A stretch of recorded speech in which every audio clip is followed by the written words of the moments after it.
it's object oriented. Who knows what is the object oriented language? OOP. Exactly. So once you create an object, sort of like a container, you can put in the new values and you can actually use it over and over again, and you have created this, and that becomes basically more modular in nature in terms of what we're looking at, right? Good. So it's beyond the variables. I mean, so it's basically you can create the entire stack of things that you're trying to do. So you have different objects and you can connect different objects together, and they can take any values, and the values can be changing, but the objects are supposed to be doing the same thing, right? And it becomes much modular. Go ahead. Yeah. It's a little bit more complex than the just the macro or the functions or the modules. It's much more robust, right? Then finally, I mean, one of the main reasons, why I personally went into the Python territory is driven by the machine learning and deep learning, right? So a couple of libraries, particularly the Scikit, the ease at which you can build and deploy the ML models, there is no comparison, right? I mean, so it's very, very useful, this particular library for the machine learning. And for the deep learning, I mean, I already gave you a demo using the Keras. You can actually get the TensorFlow, you can get Theano, any of those things. It's not like that they do not talk to R, but they are actually predominantly developed for Python. That is one of the key motivation behind that, right? So hopefully that should help you. Python file will end with .py extension. And in this case, what we're using is what we call as the notebook.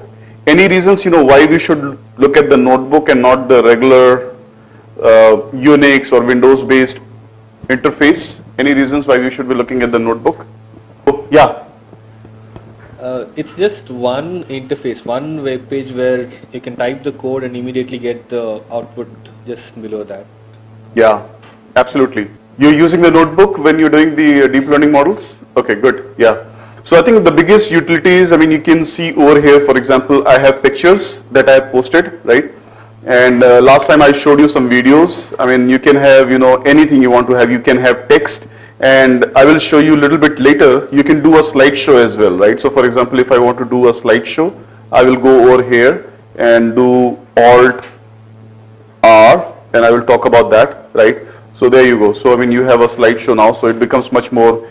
So I mean, you can basically make a presentation right from the notebook that you're looking at, right? You don't have to actually do any separate PowerPoint and so on and so forth, right? So we'll be talking more about that.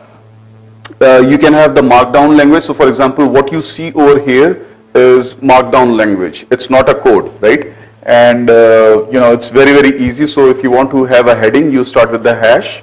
And then these are the images that I have. So I have an image called python.png sitting in my local drive. So if I go over here and click on the modified, the other way, you'll see these are the images that I'm using, right? So once you put these images, it's very, very easy to bake in those images. I mean, it's sort of like follows the little bit of the HTML coding. So you have image, the title, and the name of the image and the format, and then you end. And similarly, you can have different fonts and so on and so forth. And once you do it, you will simply hit Shift Enter and the image will be there, right? So it's as simple as that. So we'll be using the Anaconda Navigator for this particular exercise. So I hope everybody is good with that. Jupyter Notebook. Okay. So let's go ahead and type this one first, and I will make it the slide so that you can actually see what is happening. We will first check the version of Python that we have, and I will share these codes later on with you, but I want you to do it so that you can get a hang of the coding and the syntax. So first we are doing is basically we are importing the library called sys, and then we're going to check the version of the Python. Let's see what version of the Python you have installed on your system. So when you type something there, you can hit Shift Enter to run the code. Or there is a run button there as well. You can hit the run button. Why is it important to know which version of Python you're running? Yeah, so there is a syntax difference depending on the version of the Python that you're running. So let's make sure that you all are on 3.6, which is the latest version, latest stable version that is. So in case if you do not have Python 3, you will remove the parentheses, otherwise it will give you a syntax error on the print right away. Once you type the code, start saving it, and you can put the comments, whatever comments you would like to put, so that you can have an easy reference for you later on. So you can call it Python basics or the Python tutorial, whatever makes sense for you. Just name it. Huh? Can you save this already? Yeah. So you can say file rename. So just click on file rename and you will be able to name whatever you want to name, right? And it should automatically save, but sometimes it doesn't. So you have to make sure that it's saving before you move on. So if you want to find out where your code is going to be saved, which was a great question, you have to type small pwd, open parentheses and close parentheses, and it will tell you the directory where it is going to save everything that you're doing. And there's a way we can change it. We'll talk about that as we move forward. So what does PWD signify? Present working directory, right? So wherever we are actually working in, so it's just going to tell you where exactly your material is going to be saved, right? Later, if you want to open it, it will be there in the home. So when you, I'll show you something. So let me just take a little bit of a detour and give you a tour of the facility here. So when you log in, this is the home, right?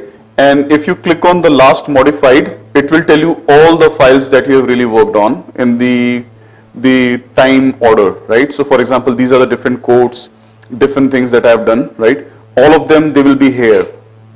Now, if they are not showing up for some reasons, you can always go to your PWD and it will be there and you can find it from there, right? But if you save the code and if you come to home and click on the last modified, that should be coming up there.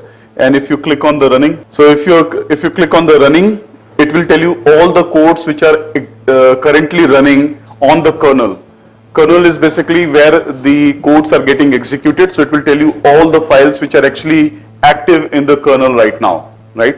And that way you can get a glimpse of all the files which are actively using the resources for Python. Yeah? I'll show you how to download in different format as well.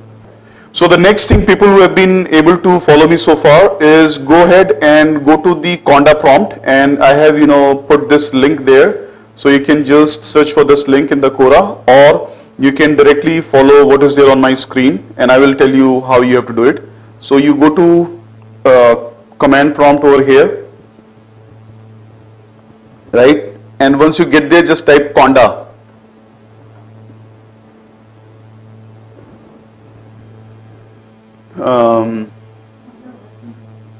Yeah, let me see. I mean, I don't think it's working. Yeah.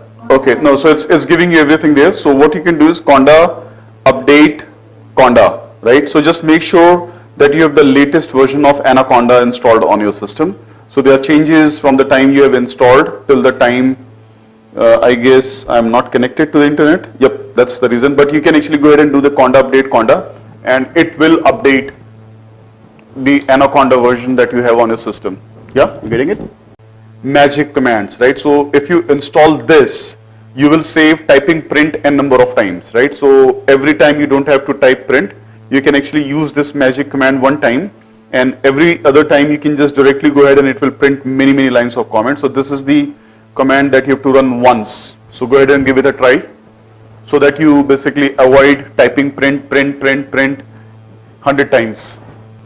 So there will be no output, but it should not give you any error after you run this program. Once you run this program, then you can go ahead and type these, and then we will talk about what exactly these are. Sorry? No, I mean the same. So Python is case sensitive. So this is capital, this is capital, this is small. It cannot be the mixed cases. So it has to be the exact case that we're looking at. So this you have to do. So Lakshmi had a question. So do you have to run it every time? The answer there is no. So once you have an active kernel, and if it is active, you do not need to run it again. It will do it for all the future windows that you're looking at, right? So how many print statements we are saving over here? Yeah, so 1, 2, 3, 4, 5, 6, 7. 7 we will be saving because, yeah, 1 will be printed in any case. So 7 you would have to specify. So this you don't have to, but 7 you have to specify the print. So we are actually saving the 7 print parentheses and so on and so forth, right?